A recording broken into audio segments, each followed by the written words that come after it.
빙판길에서의 아이들이 활동할 것 같으면 헬멧 씌우는 거 꼭 챙겨주셨으면 좋겠습니다.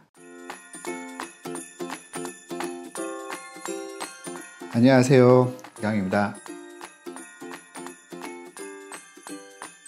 정형외과 의사 입장에서는 골절이 제일 많긴 하죠. 이제 미끄럽잖아요. 손을 보통 짚고 넘어집니다. 손을 짚다 보니까 손목이 충격 입으면서 손목이 부러지기도 하고, 그냥 꺼당 하고 넘어지다 보면 이제 상완골이라고 하죠. 이제 상완골 내지 팔꿈치 골절, 쇄골 골절 다 다양하게 있습니다. 근데 이제 겨울 되면 특징적으로 엄지손가락 골절입니다. 겨울철에 넘어질 적에는 슬라이딩에서 넘어지면서 이게 손을 짚으면서 확 미끄러지는 경우들이 있는 거예요. 그러면 바닥에 손을 꽉 찍히면서 확 미끄러지게 되면 이 엄지손가락 관절 부분이 인대가 찢어진다든지 하면서 뼈가 뚝 하고 부러져 버리는 겁니다. 그래서 그런 손상들이 흔히 아이들한테 많이 나타난다, 이렇게 아시면 될 것 같습니다. 그 외에도 다리 쪽에서도 이제 손상이 이제 나타날 수가 있는데, 물론 겨울이 되면 옷이 전반적으로 두껍고 신발도 이제 부츠 같은 것도 신고 하잖아요. 농구와 같이 조금 더 이제 발목을 잡아주는 그런 신발을 신다 보니까 단순 복숭아뼈 골절보다는 정강이뼈 골절이 흔히 많이 생겨요. 스키장을 간다든지 스케이트장을 간다면 다 부츠 같은 거 신잖아요. 그렇기 때문에 그 부츠가 잡아주고 있다 보니까 발목 관절의 골절보다는 무릎 쪽에서도 보통 또 다 많이 다칩니다. 미끄러운 데서 넘어지게 되면 쑥 앞으로 미끄러지면서 몸이 뒤로 확 넘어가는 겁니다.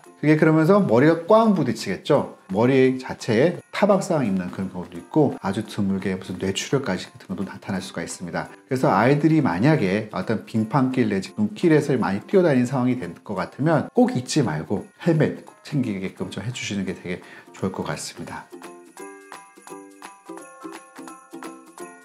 엄지손가락 골절 같은 경우는 아이라고 해서 치료가 이제 간단하진 않아요. 수술까지 필요한 경우가 생각보다 많습니다. 손의 중요한 관절이거든요. 이 엄지랑 이 검지, 이 두 개 손가락은 아주 중요하죠. 소위 집게의 역할을 해야 되기 때문에 무슨 행동을 하더라도 이 두 개는 되게 중요한 겁니다. 그래서 이 두 개 뼈의 관절 범위는 되게 중요한 건데, 이 엄지손가락이 만약에 골절이 돼갖고 관절에 문제가 생겼다, 아마 수술하라 그러는데 막상 수술 안 하고 보니까 그래도 애가 불편한 게 없었어요 싶은데, 어긋나 있잖아요. 당장은 괜찮은지 몰라도 20대, 30대 돼갖고 관절염이 빨리 올 수가 있는 겁니다. 이 엄지손가락 관절염이 벌써 20대, 30대 와버리면 치명적인 겁니다. 발바닥에 감각 떨어지면 못 걷는 건 똑같은 것처럼 이 엄지손가락 관절은 되게 중요하니까 다쳤다 싶으면 최대한 다시 정상이 되게끔 신경을 써야 된다, 그렇게 꼭 말씀을 드리고 싶어요. 반면에 큰 긴 뼈들 있잖아요.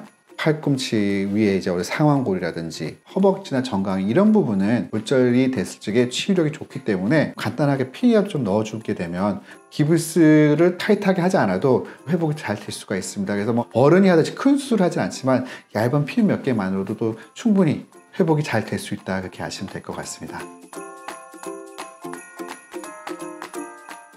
기능적으로 되게 중요한 거는 좀 더 적극적으로 수술하는 게 맞고요. 큰 뼈들 같은 경우에는 그만큼 혈액 공급도 잘 받는다는 거죠.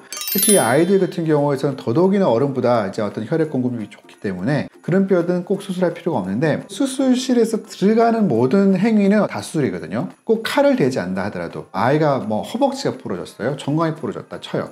그러면 걔를 만약에 뼈를 맞춰가면서 기부스를 하려고 하면 애가 울고불고 난리치고 소리 지르겠죠. 그러면 그게 되게 의사 입장에서도 치료하기가 되게 힘듭니다. 그러면 이제 어떻게 하냐면 그 수술방에 들어가서 아이를 마취를 시키는 거죠. 아주 나이가 어리면 이제 전신 마취를 하는 거고, 너무 어리지 않으면 간단한 이제 그런 부분 마취만 해갖고 마취가 된 상태로 그런 기부스를 감는 겁니다. 그래서 많은 부모님들이 처음에는 칼을 안 대고 기부스를 한다 하면 외래 진료실에서 바로 기부스 감는 게 끝이라 생각하는데, 골절이 돼서 뼈를 맞춰가면서 기부스 감당하는 건 결국에는 수술실 들어가서 마취를 한 상태로 해야 되는 거고, 칼을 안 든다는 것 뿐이지 마취 자체와 관련된 그런 부담, 그런 거는 분명히 있다라고 아셨으면 좋겠습니다. 다쳤을 때 1순위는 무조건 고정이죠, 고정. 머리가 꺼다고 넘어갔으면 목도 같이 다칠 수 있으니까요. 어딘가 눕혀서 가잖아요.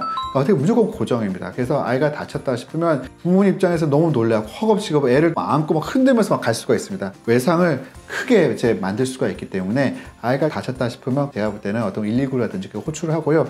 애를 고정을 딱 시켜갖고는 움직이지 않게끔, 그리고 만약에 손이나 팔, 다리가 다쳤다 그러면 그 부분만 이렇게 고정을 시켜주고요. 또 이제 머리라든지 목을 다쳤다 싶으면 그대로 눕혀놓고 있게끔 한 후에 응급센터 같은 데도 연락을 하는 게 제일 좋지 않을까, 그렇게 생각이 됩니다. 감사합니다.